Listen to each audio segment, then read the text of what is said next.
Good afternoon. On behalf of Chief Williamson and all the men and women of the Bakersfield Police Department, I would like to say thank you for your professionalism, tact, and compassion that every form of media in this county has shown while handling this tragic death of one of our family members.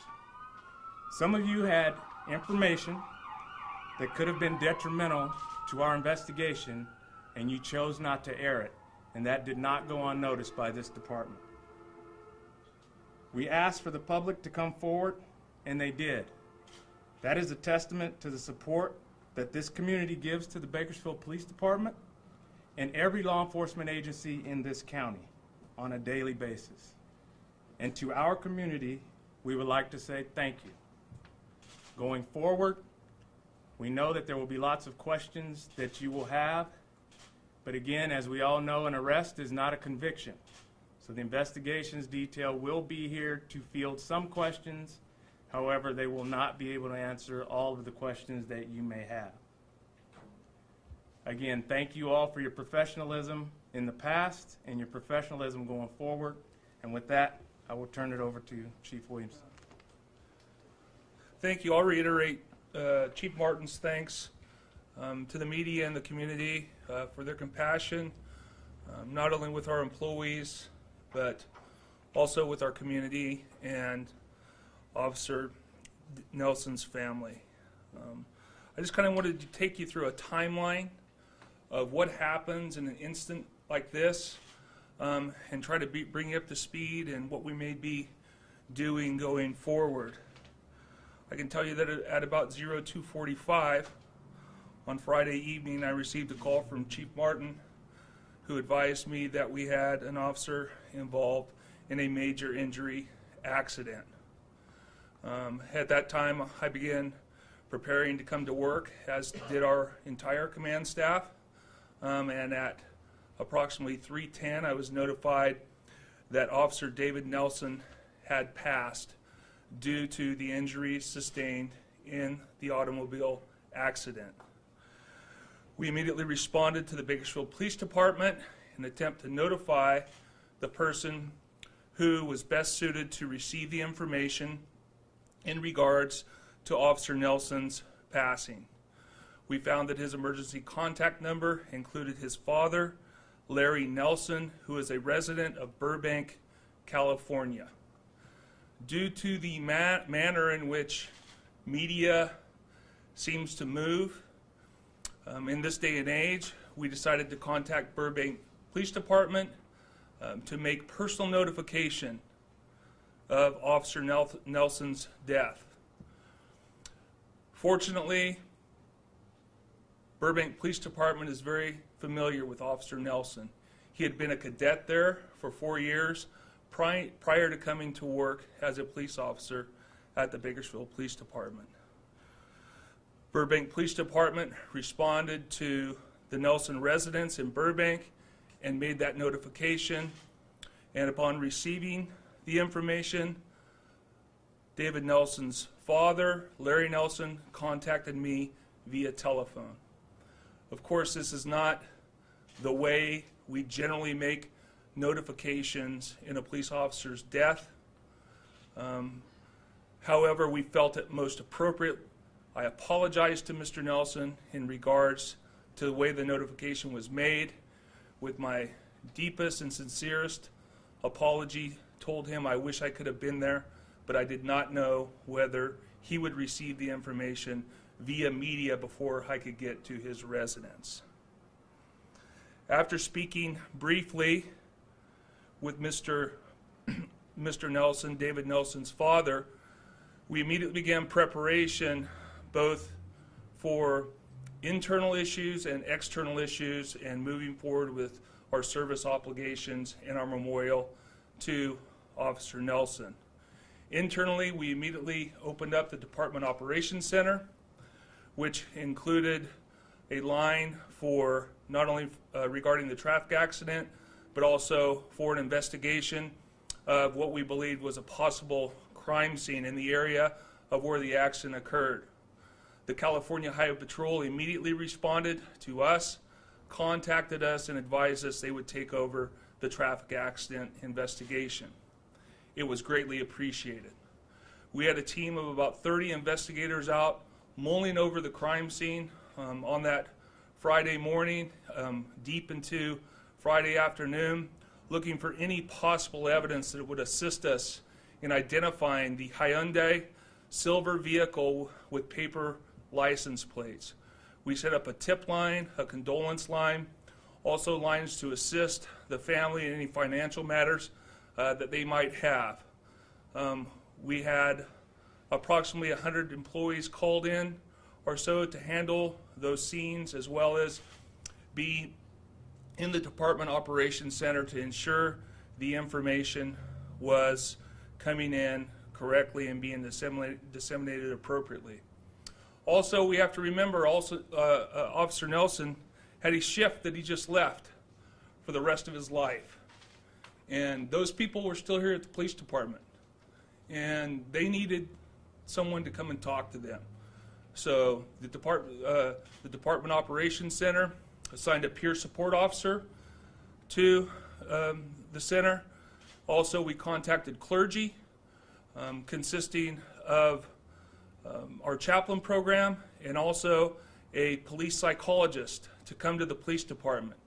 We held a briefing approximately an hour later with Officer Nelson's teammates, his shift mates, and allowing them to, or giving them the opportunity to discuss with whether it be their peer, whether it be with the chaplain, or whether it be with the psychologist, depending on the level of comfort they had with each of these individuals. Some of the officers spoke. They gave great testimony into Officer Nelson's courage, stating that he passed away and he left us doing what he loved. I believe that was later confirmed as the investigation continued. After that briefing, the Department Operations Center continued to evolve. It was very busy. We were given hourly updates on what we were doing, both in regards to the criminal investigation, but also how we were moving forward with the family of Officer Nelson. I was in contact with Officer Nelson's father one more time, and at approximately, I believe it was 11 or 12 o'clock on Friday, the Nelson family, on approximately noon on Friday, Officer Nelson's family decided to have his body moved to Burbank, California. During this entire morning, upon his passing and being taken to the coroner's office, we had guarded Officer Nelson's body with honor guard. The CHP had contacted and asked if they could assist us in any manner, and at that point joined us in transporting Officer Nelson's body to Burbank per his family's wishes. Since that time, we have had constant guard on Officer Nelson's body in preparation for the service this Wednesday. On Saturday morning, the command staff once again responded to the Bakersfield Police Department to receive updates from the Department Operations Center. Our initial update was that we received a call at approximately 8:30 in the morning regarding a silver Hyundai vehicle with a paper license plate that had been seen in the area of 2600 Sunny Lane. Approximately an hour later, we were meeting with the family in this very room with Officer Nelson's father, his mother, and his brother. We sat with them for approximately 2 hours, telling stories about Officer Nelson, not only from his childhood, but also some about his career. One of his roommates were here. We had a team of peer supporters here. We had a liaison officer assigned to their family to handle any of their needs that they wished. They stayed here until approximately noon at the police department, and then they left to go view the accident scene. As we left the police department on that day at approximately 1 o'clock, we were given an update that the address in the 2600 block of Sunny Lane had been secured, and we did have some individuals that we were interested in to follow up with in regards to the pursuit. The phone stopped ringing at about 10 o'clock on Saturday night, and at approximately midnight, Chief Martin once again called me and advised me that we had a suspect in custody in regards to the pursuit that cost Officer Nelson his life. Since that time, the Department Operations Center has been put down. Our leads, we have followed up on leads, not just this one, but others as well. But we are very confident that the individual that we have in custody is the person that is responsible for the death of Officer Nelson. We appreciate all the support of the community. We had a huge vigil down here on noon on Friday. We had another one at the crash scene on Saturday evening. And we know that we have all the support that we can handle from them, and we're very appreciative of that. Also, I think we've been flooded with calls from up and down the state. I can tell you from every law enforcement agency in this county asking what they can do to assist the Bakersfield Police Department in moving forward in regards to this incident. I know that at this point we have contacted several of the agencies. I believe that we'll have a great contingent of officers and law enforcement personnel at the memorial service on Wednesday, and also once again at our service as it comes next Tuesday, I believe, at this point. With that, I want to thank everybody. I probably haven't got to say everything I wanted to. I can tell you that Officer Nelson, while he's young enough to be my son, he left me as a brother.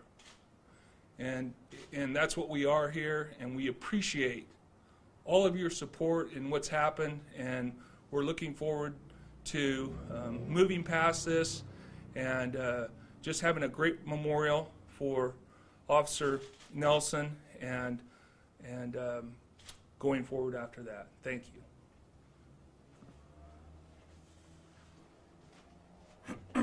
Thank you, Chief. Two things. One, also on Saturday morning, we'd like to give thanks to Sergeant Rodriguez, who his wife, Amber Rodriguez, is the daughter of Officer Bill Sokola. Amber and her mother came down to meet with the family as well to provide them with support during this tough time. Tuesday, July 7th at 3 o'clock tentatively will be the local memorial for Officer Nelson to be held at the Civic Auditorium.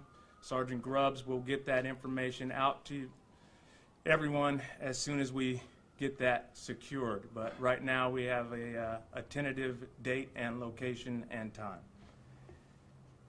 And with that, we thank you for coming out. Can I ask the chief about the condolences line? That was so unique, and I wonder if you could just say a little bit about what feedback the department got on that condolences line. No. Well, come on, we got to have a little bit of levity here, right? We've had a bad weekend. It's been, yeah. Okay. Of course. I don't know that it's unique. I don't know who is best situated to answer that question, but I can tell you, I think in instances like this, we want to allow our community to have the opportunity to both share any stories that they have in regards to the officer's passing, but also to allow them to grieve in a way that may not be quite as personal as what we're feeling at the police department, but just to pass on those notices. All of those notices have been recorded, kept, and will be passed on to the family at the appropriate time. And the tip line, the idea that people came forward and gave you the information, that sounds like it was vital. I think that was probably the key to the investigation. Obviously, it started us in the right direction. We can't thank the community enough. This is how policing is supposed to work, and you're supposed to have, to be effective, you're supposed to have a community that will trust you. And hopefully we're getting better at that. And so I think this individual that came forward did the right thing, and we certainly appreciate what this person did, and it assisted us tremendously in solving this crime. What more about the actual incident can you tell us that you haven't told us already about how things unfolded that Well, let me think of, I don't know all the streets. I can tell you a few bits and pieces. I believe that it was right around 2:30 in the morning that Officer Nelson was out on patrol down in the East Bakersfield area. He was on proactive patrol. In other words, he didn't have calls pending for service. He was looking for individuals that, out and about that were suspicious. He obviously found a vehicle that he thought was suspicious in the East Bakersfield neighborhood. He found it had paper plates on it. He decided to pull it over. I do not know what the violation is that he pulled it over, except for the fact that it wasn't identifiable at that point. It appears from the investigation that Officer Nelson stopped the vehicle, exited his vehicle, got out to contact the driver, and the driver of the silver Hyundai took off. Okay, the Officer Nelson ran back to his vehicle, notified the communication center of what he had, and that he was in pursuit of the vehicle. The pursuit went, I believe, northbound up to Panorama Drive and then eastbound on Panorama, and ultimately Officer Nelson wrecked at the intersection of Panorama and Mount Vernon Avenues. The details of the crash investigation will be provided eventually by the California Highway Patrol, who's in the midst of their investigation. How is the department doing overall? I mean, it was a tough time. Yeah. How did it respond? It's a tough time for all of us. It's been a horrendous weekend. I have solace in the fact that I got to meet the family down here, and I think we all do. They're fantastic people. It was just phenomenal for me to be able to come and sit down and talk to them for a couple hours. At the same time, as I said, Officer Nelson's roommate came to sit down with the family as well, and the others that we discussed. So I think it really assisted us in getting through some of the grief that we've been feeling. We all know, as people, individuals or groups of people, that we have different feelings about different people, and some people that know David very well had a very, very difficult time, especially on Friday immediately after it happened. You can imagine 4 of your shipmates having to pull you out of a car when you're quite possibly deceased and possibly going to catch on fire. It has to be very traumatic, and that's why we took the appropriate steps to have peer support in place, to have our police psychologists in place, and also to have our clergy in place for any of these individuals to talk to. Others, as I said, stood up and said, it's not time to be sad. David lost his life doing what he loved. And as our officers all know, day in and day out, we put that uniform on, there's always that possibility. We don't think it happened, it's going to happen to us. Just like David's family came, we never thought it would happen to us, but we know that it happens. And so we have to find somewhere in there the purpose. And so we think, what the investigation is going to reveal, that David had a purpose that night. He had a specific intent to catch somebody who was out there possibly willing to harm other people. And I take great pride in that and in his career. And I think that as we move forward, I'll be able to say that David was just an outstanding officer at our department, very well liked. And now it's time to work with our family and with his family to move towards that memorial service. Chief, I've been thinking about the officers that had to pull him out of the car. That sounds like a horrible experience to go through. So what assistance has been offered to those officers? They've had the same assistance. It's an open door policy for the assistance they want. I think that everybody takes care of their internal thoughts and feelings differently. And that's why we advise our officers to utilize the peer support group, to utilize our counselors, to utilize our psychologists, to utilize our clergy. But others have their own personal clergymen and outlets to be able to discuss how they're feeling, and so we allow them that freedom as well. So I think that is probably one of the most traumatic things that could probably happen to an officer. I mean, we see a variety and a host of very difficult things to see, but that I can't believe anything worse than having to do that. They stay on duty? You give them some time off? No, I think we allowed them to have the rest of the weekend off if they wanted to. It was my understanding that most of the officers came to work on on Friday night, and were able to discuss them amongst themselves. Obviously, we stayed in contact all weekend, having people go to all the briefings. I wasn't able to attend, but we had some form of a counselor or somebody there notifying all of our employees of what was available to them, so they could grieve appropriately. You said that some of you and the family and the friends got together and swapped stories and such. Are there any stories that you can share that just shed some light on what kind of man he was? Well, I can tell you this, that he was obviously well respected in Burbank, California. As I said, he had been a police cadet there for about 4 years. His dream was to be a police officer, but they simply weren't hiring. He applied for 3 different police departments, Bakersfield being one of them, and we were the first ones to call, is what they said. So he jumped at the chance to have a job. David went to Occidental College. I think you've probably heard of that in the news lately. And graduated from there and immediately went to work back east at the U.S. Treasury on a desk job. When he came back, he said, "Dad, this isn't for me. I need to be in the field," and he started applying for police jobs. Since he's been a police officer, he's had a variety of opportunities to do a lot of things. For someone with only 2 years on the police department, he most recently applied for the K-9 unit. Obviously, he didn't get there. The application had just been placed in. But I can tell you, he was a phenomenal athlete. He was what we call a gym rat. He was in the gym all the time. He played Tuesday basketball, much like most of us did when we were younger officers, and he's probably one of the reasons why I had to quit playing, because I couldn't keep up with those guys anymore. So anyway, he's just a phenomenal person, very well liked, did his job the right way with professionalism, and he just honored our badge, and we're going to miss him deeply. Okay. Thank you, Chief. Yeah, thank you guys. I would be remiss if I didn't recognize members of the command staff of the Kern County Sheriff's Department for coming and supporting us. We have had an outpour of support from all of our law enforcement community.